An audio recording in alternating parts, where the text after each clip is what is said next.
Hello everyone, this is Agria Videos and the topic for today's video is maize crop. In this video, we are entirely going to discuss about the maize cropping system, the different categories or types of maize like flint corn, pod corn, popcorn, etc. Then we'll be talking in detail about the crop management, disease, pest involved, intercropping in maize, what are the different deficiencies that happen in maize, and some more details. So let's begin. First of all, maize is known as the queen of cereals because of its highest yield potential among the whole lot of cereals. That's why it is called as the queen of cereals. If we talk about the genus name, it belongs to genus Zea and maize is the species name. If we say it is grown in about 165 countries, talking about the area, it is 190 million hectare approximately, and US is the largest producer of maize in the world, with having about 35% of production. It has the highest productivity as well. But even now, talking about the productivity of India, where we live, so it is 2.43 tons per hectare, which is very less compared to which is in US. Now, talking about the soils of the maize crop, it prefers to grow in loamy sand to clay loam soil. It has high water holding capacity within the neutral pH. India is ranking fourth in terms of area and seventh in terms of production in terms of the crop which is produced in India, maize. Now, if we need to have some details on the kingdom and all, they are mentioned in this table. Kingdom is Plantae, family is Poaceae, Angiosperms is the category, Monocot, it belongs to the monocot domain, and Poales is the order. So, few of the things you can pick from here and can use in your subject as and when required. Now, talking about the different sources where maize is required or maize is used. So 51% of the maize is consumed in the poultry feed. 23% is approximately used in food, making food, consuming food and all. Then 12% comes under feed, which is termed as the cattle feed, and the remaining is the starch, brewery, and seed. So this is all the breakup of the maize which is being consumed in India. If we talk about the state-wise share, we need to know that MP and Karnataka are the states with the highest area under maize. Area under maize is also demarcated in this figure where it says that MP counts for 15% and Karnataka counting for also 15% area, followed by Maharashtra, then Rajasthan. So you need to learn or have known with the few four names. Talking about the states share can be seen in this picture. Production has always been increased, it has been moving up. Area is not comparatively that increased, but yes, area is also increasing. So, this is one trend you can pick. Talking about the sowing, we have maize sown in Kharif season, Rabi season, and spring season. In Kharif, it is sown in the last week of June to approximately first fourth of July. Talking about Rabi, last week of October for the intercropping process, and up to November for a sole crop, which is grown later. Spring season, in spring, it is grown in the first week of February. Also talking about the different type of seed, like if we talk about the grain, which is normal, and the quality protein maize. Talking about the sweet corn, then we have baby corn, popcorn, green cob, and then fodder. This is what the seed rate is. Maximum seed rate will be seen in case of fodder, which is 50 kgs per hectare, and the minimum for popcorn, which is 12 kgs per hectare. Also, sweet corn, which is 8 kgs per hectare. These are the ones which are minimum, and this is the maximum one. Others range between 20 to 25 kgs per hectare, which is the nominal seed rate. Plant geometry, that is plant into row spacing, centimeters. This is mention of the plant geometry, and this talks about the plant population. Also, we talk about the approximate duration window of the crop.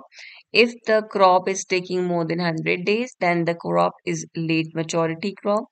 If it is growing between the 90 and the 100 day cycle, then it becomes medium maturity crop.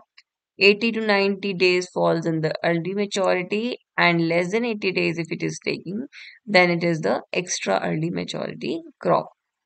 Now, before sowing the seed of maize into the field, the seed is treated so that it gets safe from any kind of infestation or disease. So, to prevent these all disease infestations or insect pest attacks, for termite and shoot fly, we do a fungicide or a pesticide treatment, and the rate of application is 4 grams of the chemical being used per kg of the seed.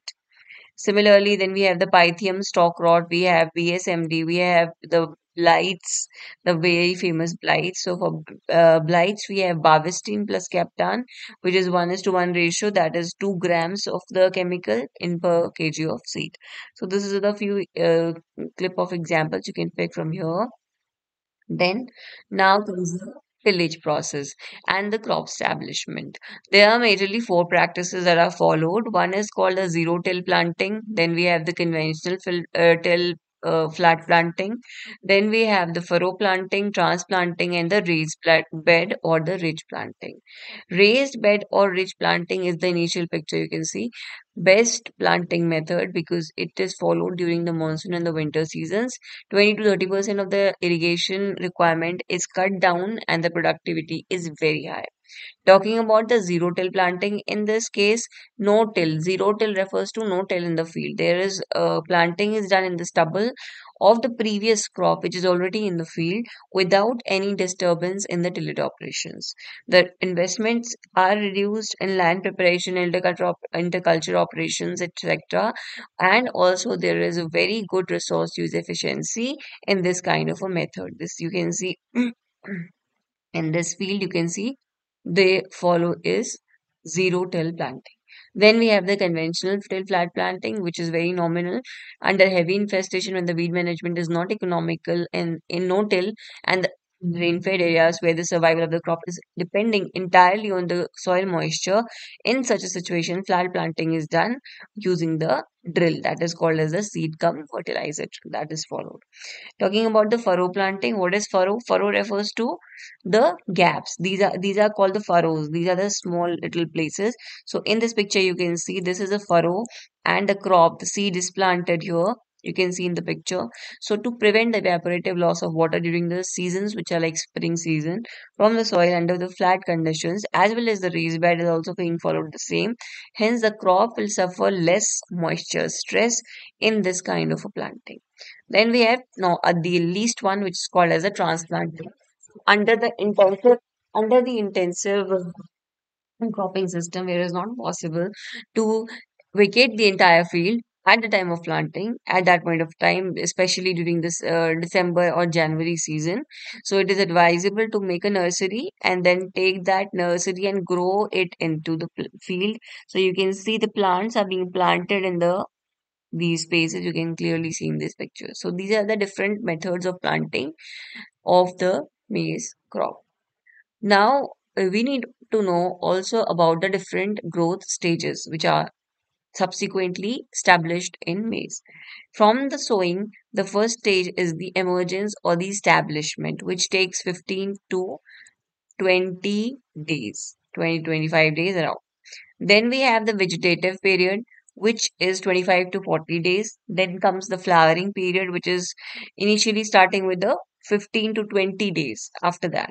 Then we have yield formation and ripening, which is 35 to 45 days, and ripening in the other regard, that is 10 to 15 days, if you see that way. So, talking about the stages, you need to just know the stages. One is the emergence stage, then we have vegetative stage, then we have the flowering stage, then we have the milk dough stage, and then we have the senescence, which is the old stage. Okay. They have demarcated all these into few pictures. Establishment of this one. Then we have the vegetative period. Then we have the flowering. Flowering is of two kind. One is the tassel formation. Then we have the silk formation. Yield formation. This is in 30 to 35 to 45 days, and 10 to 15 days ripening will take further. So these stages need to be known. Talking about the various varieties, you can take a snip.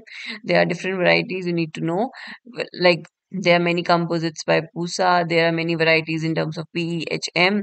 The Also, there are many known varieties like Pratap Makka, Aravali Makka, Jawahar Makka, all those. You can take a snip. I cannot read each one of them. So you can take a snip and note a few of them from extra early maturity. Then we have early maturity. Then we have medium maturity. And then we have the late maturity. So you can keep names of the few of the varieties in the regard of your exams or to be known in that regard.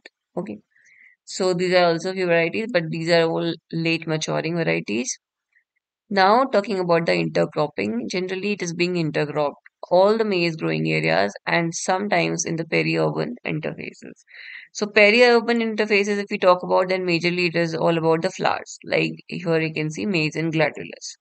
But all other maize growing areas, the maize can be intercropped with pea, maize can be intercropped with spinach, maize can be intercropped with cotton, it is being intercropped with carrot, it is being intercropped with cauliflower. So few of the pictures I have mentioned here, you can see and add to your pot. Then talking about the different insect and the pest or the diseases which are which are being coming and infesting this maize crop. So for insects, we have the borers and the flies. What is the borer? That is the stem borer, pink borer, and fly is the shoot fly. Then we also have termites, which is because termites are naturally occurring, they are available everywhere. Then we also have larvas of American bollworm, which is called as the Lycorpa armigera. Then we have chafer beetle, which is the Chiluloba acuta. So these all are very, very prevalent. Few of them will be talking in the coming slides. Diseases, if we talk about, then there are blights. Blights are very famous. Blight is there. Then we have rust. Then we have the mildews. What is the mildew? Okay, then we have the blights, as you already talked. There are three different kinds of blights which we can see here. There is stalk rot also because the stalk gets rotten in some of the cases where the pre-flowering and post-flowering of the maize, there are two scenarios in that case. So this also will be taken in the coming up slide. So simply talking about the insect pest. This side will be talking about the stem borer. This side will be talking about the pink borer. Stem borer, if you are saying it is coming in the monsoon season, which is a major pest of the country, so it needs to be known by you. The name of the pest is genus is Chilo and species is Partellus. So this chilo, it lays the egg 10 to 25 days after germinating on the lower side of the leaf, on the bottom side of the leaf, and the larvas they enter the word and they damage the leaf. In that way, the damage is can be seen in the leaves part, which is very, very dangerous and prominent. So now what is the control of this? So control is one is that we can intercrop the variety with the cowpea, which is eco-friendly option for reducing the incidences of chilo on the maize because the effect will be taken up by cowpea. Also, we can control it by using the integrated pest management, that is the use of trichogards, which is the Trichogarma chilonis. Trichogramma can be used per hectare, that is 8 cards can be used at 10 days after the germination. So all the eggs or the pest will get attracted towards these cards and the eggs will be stick here in that cup. So that will save the crop and the damage which was supposed to be done on the crop will be taken up by the card. Otherwise, we have to chemically, if we have to treat it, then we have to treat it with the foliar spray after 10 days after the germination so that the crop is getting protected because the life of this important attack is 10 to 25 days after the germination on the lower side of the leaf. Talking about the pink borer, this is called as Sesamia inferens. So this is occurring in the winter season. The moth is generally nocturnal, means it is active at the night. It lay eggs on the lower end or lower leaf sheath, similar to the one which is the stem borer's pattern. Larva will enter the plant and near the base, and then it will cause the damage. Can be treated with the foliar application, IPM in practice. Also, now we'll be talking about the shoot fly and the termites. Termites are, if you are learning for any crop, termite is the very generic term you can use because termites are obviously present in the field and those termites attack any kind of crop that we grow. So you can learn this. This is Odontotomus obesus. Odonata is the main genera, and this is an important pest in many areas. So what is the control of a termite? First we'll discuss this. One is the clean cultivation, delaying the termite attack. Then if the termite attack is in patches, then the spot application of apronil or the be it granulated, so that the plant can consume it and the attack can be prevented. Fipronil granules are the only solution in this scenario in case of termites. Now talking about the shoot fly. Shoot fly, it is a serious pest in North India. Attack happens mainly at the seedling stage of the crop. The maggots, in this case, the fly will always produce the maggots. The danger is always with the maggots. Maggots, they will creep down the leaf sheets and they will reach the base of the seedling. After this, they will cut down the growing point, which is the on the central shoot, which will result in the formation of a dead heart, which is the what is a dead heart formation? Fly, in most of the cases, they're going to give you the dead heart formation. If you want a different specific video on the different pest having the different kind of attack profiles or attack styles, so I can make that. You can mention it in the comment box. I'll share it with you. So dead heart is a symptom which the flies generally they have. It will not be prominent in case of a borer mostly. So flies are going to have this. And what are the dead heart? This is the boreholes because they are visible on the stem near the nodes. So in this case or in this scenario, what needs to be done? Seed treatment needs to be done, which we were practicing in the earlier ones. Sowing must be completed before the first week of the Feb, so that the crop gets the escape of the infestation period. Now, also there are many other emerging pests. We can have American bollworm, which is called as the Helicoverpa armigera. This is a very important pest, also causing the damage in the cobs in the southern part. This damages the cobs. And then we have the chafer beetle, which is called as Shirlobicuta. This feeds on the mead's pollen, which adversely affects the pollination in the northern part of the India.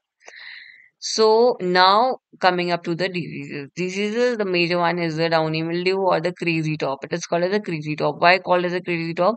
We'll be taking up in detail. So there are different kinds of mildews. One is the sorghum downy mildew, then we have the Philippine downy mildew, then we have the crazy top. The crazy top one is the Scleroptera macrospora. This is the important vector that is causing it, or the disease is being taken up by this. Okay. Now, what are the symptoms generally? Development of these streaks or the lesions on the leaves. These kind of streaks, they come on the leaf. These kind of streaks. Then we will have the downy growth on the lower side of the leaf. Like this is the leaf. So on the base of the leaf, you will be having the downy growth. You can see the downy growth visibly in the lower side of the leaf. The sporangia will germinate directly and they will infect the plant. Sporangia is the causal, you can say. In the advanced stages, the oospores will be formed, which are spherical, and they will be thick walled and very deep brown in color. So these are the main disease causing problems. If we talk about the disease cycle, this is the disease cycle that follows. I have not taken much in detail because this will be elaborative of the downy mildew then. I'll just take it lightly from the top so that you get a gist of the condition. What are the favorable conditions that support this downy mildew? The low temperature between 21 to 30 approx. Then we have the high relative humidity is there, drizzling is happening. Young plants are very susceptible to this kind of a problem. And the cycle that follows from the infection through the oospores that take up initially and then to the dormant mycelium you can see in the picture present in the infected maize seeds. The secondary spread is through the conidia. You can see in this picture. These are the conidias, and secondary spread is very prominent in this case. How can we manage this? We need to rogue out the infected plant, the basic one. Then we can do the deploying. We can have the crop rotation with the pulses so the effect can be taken up. Treating of the seeds will also work. Spraying of the chemicals is the ultimate option we have. Then the other thing, least thing which you can do is we can grow the resistant varieties in the particular area. If we are living in an area which is prone to the downy mildew, then we can grow some resistant varieties like for example CO1, COH1, then we have COH2. So these kind of varieties have grown. So they will help us to uh, reduce the effect of this disease to much an extent. Now, also there are other blights like we have Torticum leaf blight, then we have Maize leaf blight. Appearance in this case is the long elliptical gray-green lesions, tan lesions, which are 2 to 15 centimeters in length on the leaf. So this is these kind of lesions if you see, then it means that the crop is undergoing blight. This is called as blight. And what is the maize leaf blight? You can see the small little long elongated tan-like lesions. This is 2 to 6 or 3 to 22 only, with limited margins with buff to brown borders. You can see small little these whole like it is appearing as if it is whole like. So these two blights can be differentiated. In this case, what needs to be done? Crop debris needs to be plowed down. Also, resistant these cultivars should be grown. This is common for everyone. This is common for both of them. And what can be done? We can spray the chemical at particular time of interval, which is the last solution or last resort, we say. So this is how it occurs. Now, also there are few important known terms I thought which should be known to you. If you're talking about maize, then we come across quality protein maize, specialty and other quantity which are having the different production technologies. Then in this we have few of them like sweet corn, popcorn, then we have the baby corn and the quality protein maize. Quality protein maize, just the thing you need to learn is who was the person who was behind this quality protein maize. So this is an Indian, Dr. Surinder Vasal, and one from Mexico, Dr. Evangelina Willigens. They were responsible for the discovery of this QPM, which is called as a quality protein maize. In this, the discovery of this opaque 2 and flory 2 mutant improved the quality of maize to much an extent and led to the development of QPM. What is exceptional in this QPM or the quality protein maize is the high content of lysine and tryptophan and the low content of leucine and isoleucine, leading to enhancing the biological value of the protein. The biological value of, if we say of milk, will be 90%, for example. So QPM proteins will have 80%, which are, if we compare, then less than 50%, which is the normal maize offering. So presently we have 9 different hybrids of different colors. They have been developed at different agroclimatic conditions across the country to maintain the purity. It should be grown in isolation with the normal maize so that the infection cannot, or the cross pollination or something of that kind cannot happen in this way. Now, next is the baby corn. What is different in baby corn is that it is the richest source of phosphorus. Baby corn is the richest source of phosphorus. Young like unfertilized cobs with a few centimeters emerged silk. They are harvested from the field, and depending upon the growing season, they have higher plant population. What does it need if you are going up a baby corn? High plant population, high dose of nitrogen application, early maturity, and harvesting early within 1 to 3 days of silk emergence. Talking about sweet corn, in this harvest happens when the kernel are at their peak tenderness. If we have some numbers, in harvest time, moisture is generally taken as 70% in the grain, and the sugar content it should vary between 11 to 20%. That is when it is harvested. Talking about the popcorn, then the moisture in the ear needs to be less than 25% for the corn to pop out. So that is it is hard endosperm flint maize. This needs to be known. And talking about sweet corn, it is delicious, rich source of energy, and vitamin C and A is prominently present in sweet corn. This is about that. Now, talking about few nutrition deficiencies that we can see: nitrogen deficiencies, phosphorus deficiencies, potassium deficiencies, zinc deficiencies, sulfur deficiencies, then copper deficiency, iron deficiency, magnesium deficiency, and manganese deficiency. You cannot say that magnesium and manganese look similar.